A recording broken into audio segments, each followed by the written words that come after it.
La semaine du 11 au 17 avril 2022 est la semaine qui abrite la commémoration du chemin de croix de Jésus-Christ. Une équipe de Oshofa Praise TV a effectué une descente sur la paroisse de Djesoudegbe à Papa Kampodo.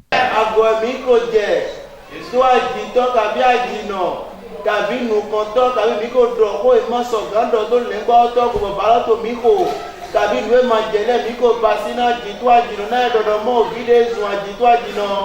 nyoto na tito si flugongome mi bebere to je divie to muto le kotito pesa mitongo mito bebe mi bebere jale joko kole kona mi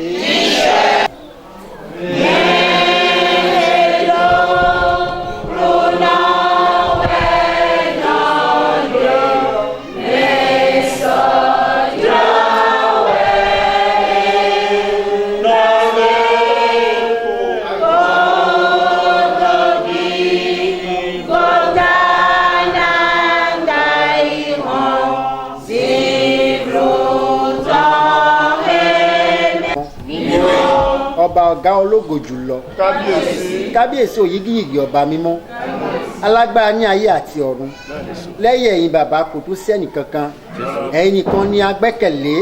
ẹ̀yin nìkan ṣoṣo la mọ̀ gẹ́gẹ́ bí àpẹẹrẹ yín ní ọjọ́ sí tí ẹ fi torí titi wa fi jìyà lórí àgbélébù ẹ fi torí titi wa wọ́n fi gbé yín gba iwájú àwọn ọ̀gá nítorí tiwa wọ́n fi ìyà jẹ yín fún ìgbádùn titi àwa òun là rántí ní wákàtí ọ̀wọ̀ yìí bàbá ìsọ̀kalẹ̀ wọnú wa àmín gbogbo ṣíṣe ti àkókò yìí kó jẹ́ ìtẹ́wọ́gbà lọ́wọ́ yín àmín à ń tọrọ agbára nínú agbára tó ju agbára lọ wà lọ́wọ́ yín bàbá fi bù fún wa bàbá àmín agbára tí àwọn fi wà sí lè máa gbàdúrà àti fi lè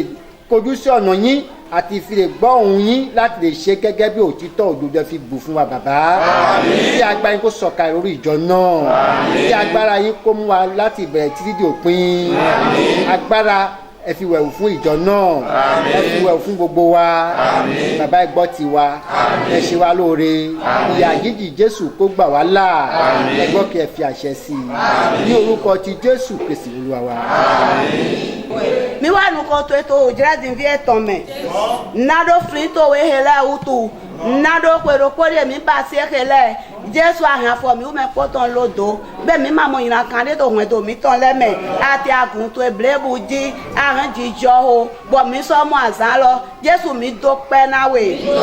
uno ke alobo yo pe mi ton ni pe ye we ahun apa le ton ye mi wa nuko to eto ojira din vie tome to gan iho e lo me jo ma do kodo e na mi to uto e to ya sana we to jira din vie ton le me mi to uto e to ya nkan nu nkan le ba si na we mi re to uto abe yin na to mi ton le kan to abo to eji o to o lon ton e ya jiji to jira din vie ton me ni to gan he didi o wa na mi ya jiji to jira din vie ton ni so mi ji to gbigbo me mi na kan ti to gbeza me mi ton le po ni ku pe mi re gan lo to eni jemigo ya jiji to eni he dagbe wa na mi nuwe ko sien le ya jiji to eni he bo na mi nuwe ko vle gbezan mi ton mele ya jiji to eni so ga he ko vivi na mi Jesu mi afọ mi ton lodo mi so ga tan we dodo po nu popo me nu bo ni so ga tan kun to nu mi ton me Jesu kre ali o to ele mi so ga gbon ku ka to eji ajo mi to blo klu no asogbe mi da iblo ko de na kun to mi ton le pa ba te to gbezan mi ton ji si akwa se o fe gbe mi ton le Jesu do pa kan lo to. Les enfants de Dieu Soudegbe, nous sommes rassemblés pour le culte de 13 heures. Nous te disons merci. Merci, toi qui nous as gardés sains et saufs jusqu'à cet instant. Merci, Papa. Merci, Seigneur. Merci, Seigneur Jésus-Christ. Merci, Seigneur. Merci, Esprit Saint. Merci, Seigneur. Sauveur Jésus-Christ, prends nos remerciements. Amen. Nous sommes devant toi. Bénis-nous par ta grâce. Amen. Bénis-nous par la force du Saint-Esprit. Amen. Bénis-nous par l'endurance. Amen. Par l'humilité. Amen. Ne nous laisse pas trébucher. Amen. Dans le nom de Jésus, nous allons prier. Amen. Amen. Amen. Au nom de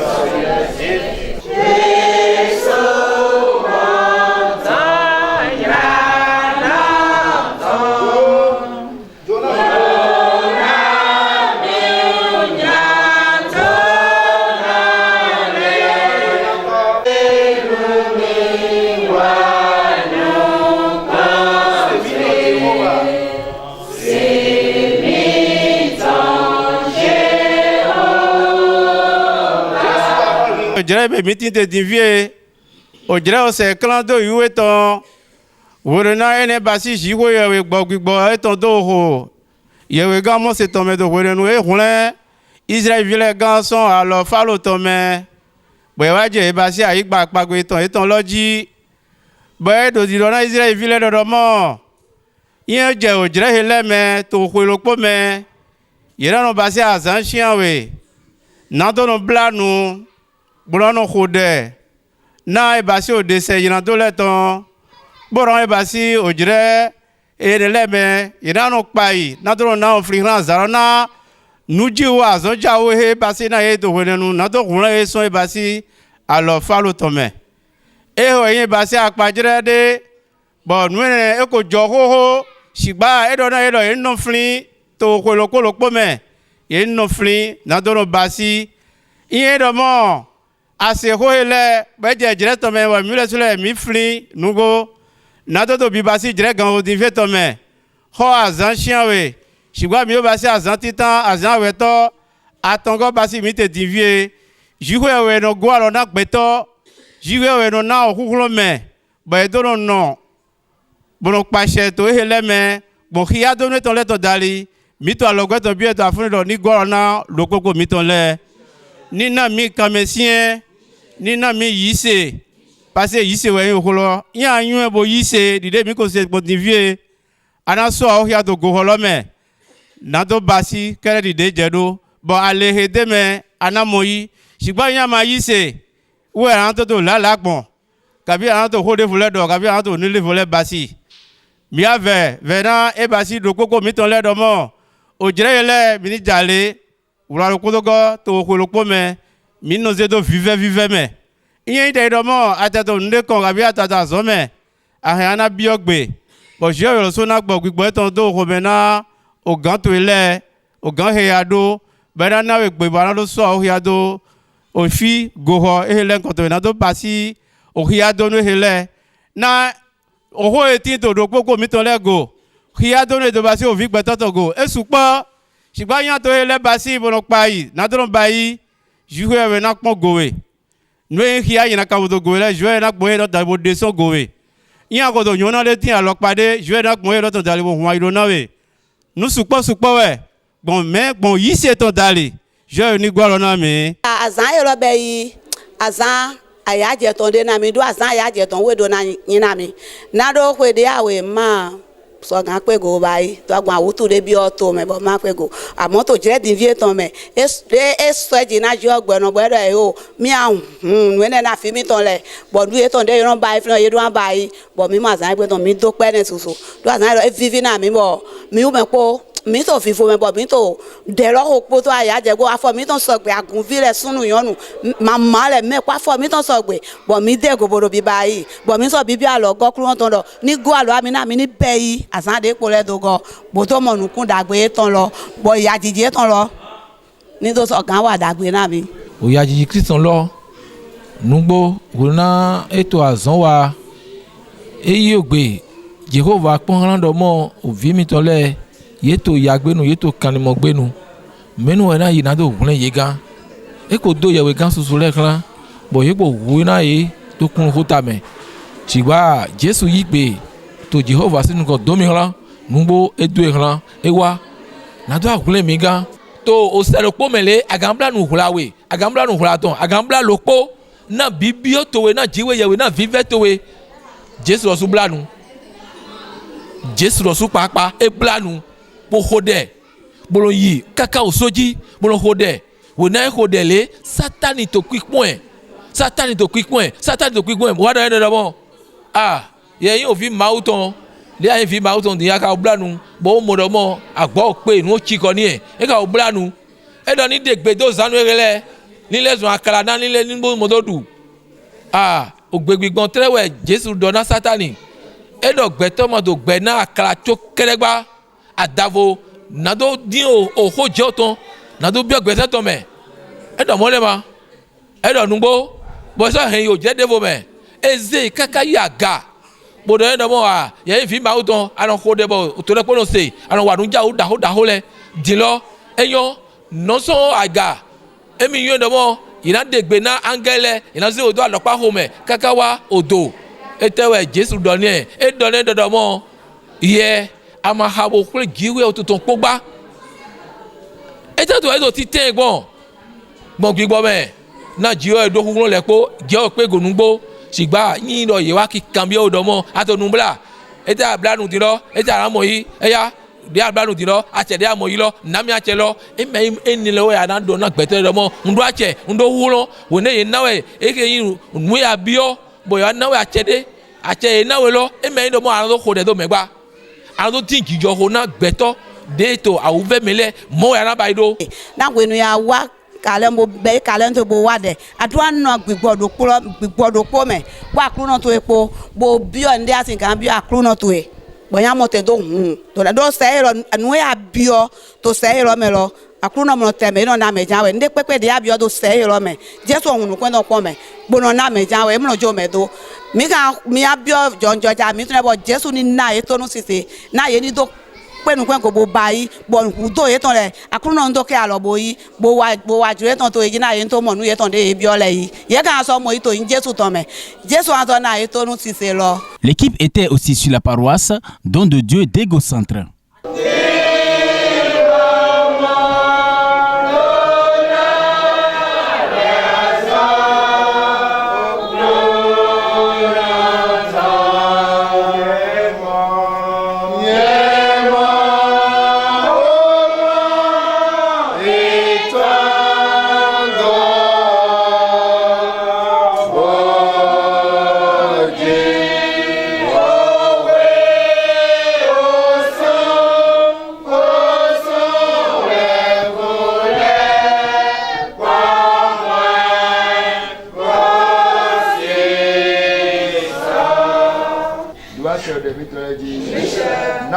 Cambio mitole ye fosoku ko gbepo fosoku to ni yan ugbo be to mitome ni yan ugbo be akunse lo to me se re ganta bo do ase di Jesu kura mi to du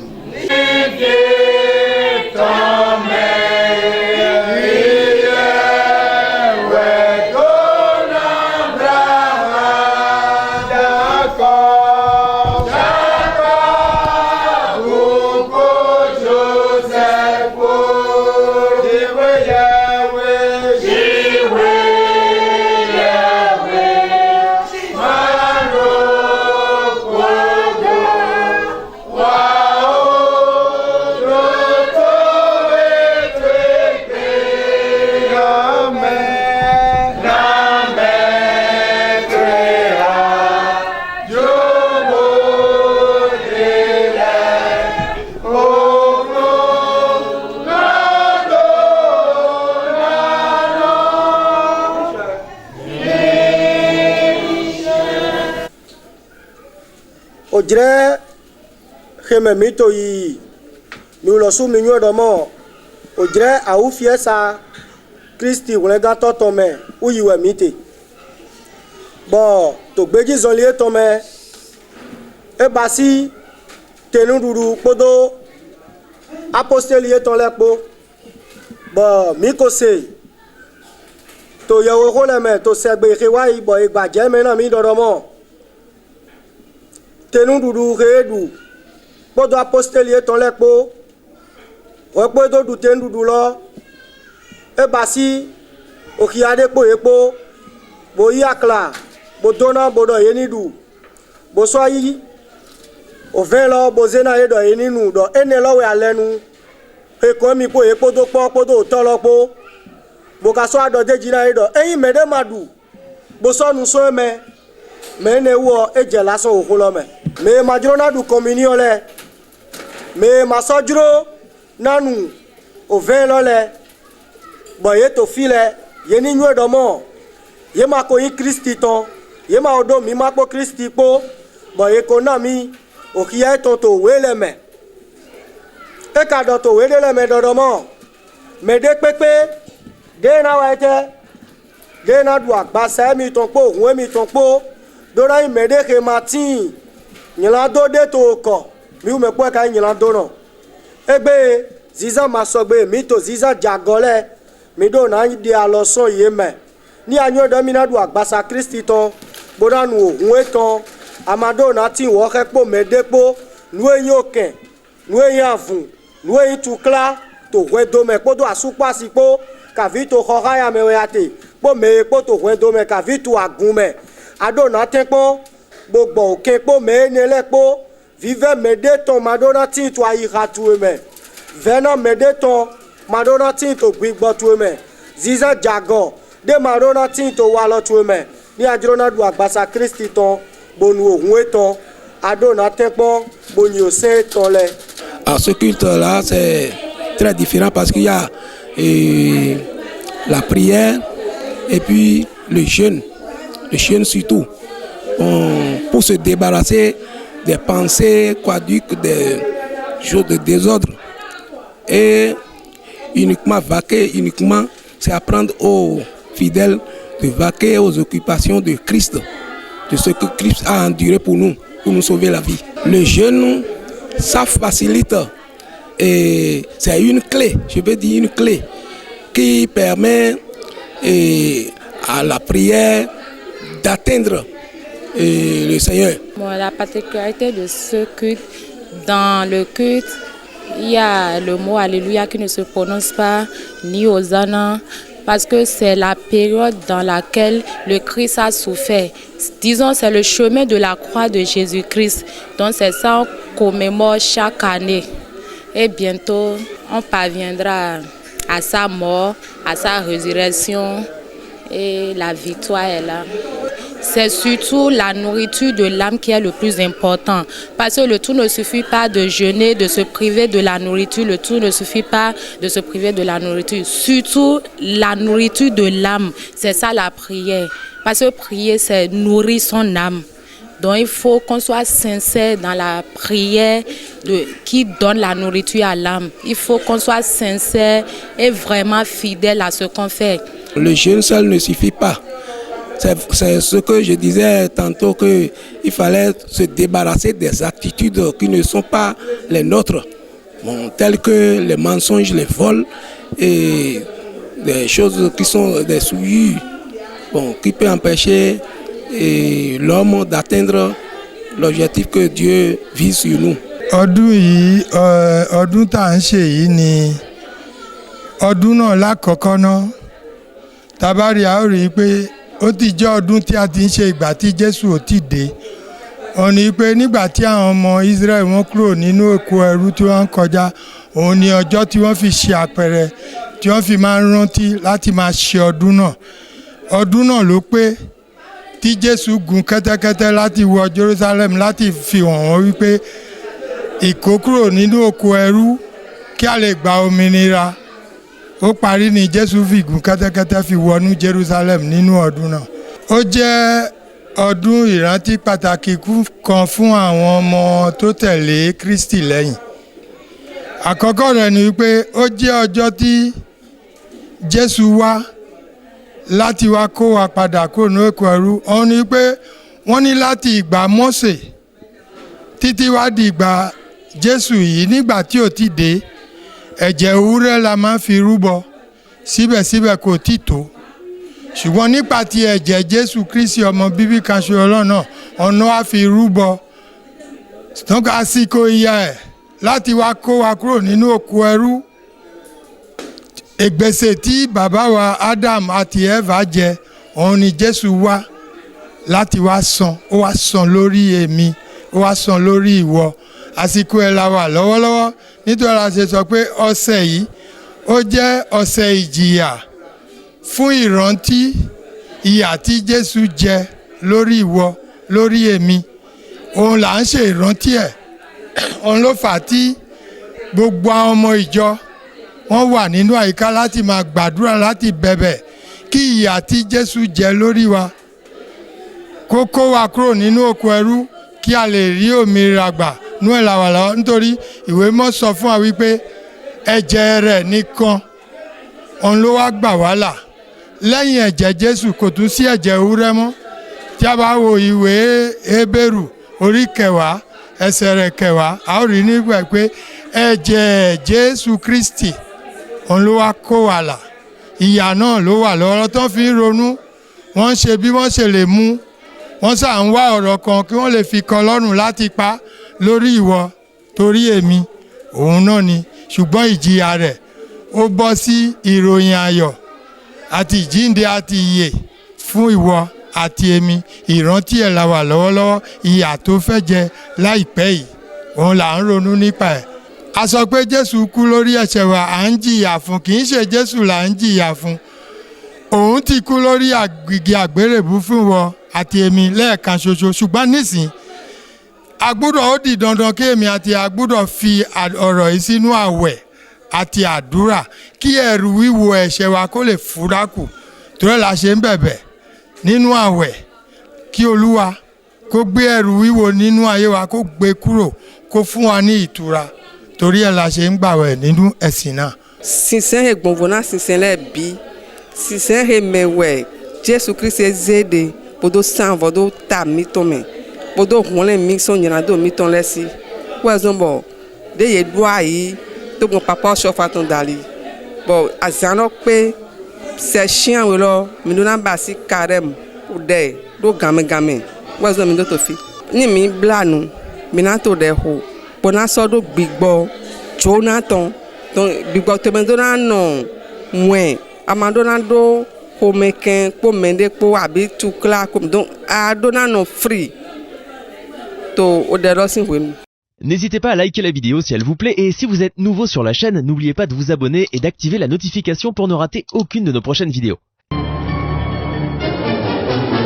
Oshofa Prise TV. Tout pour la gloire de l'Éternel, Dieu de Shofa.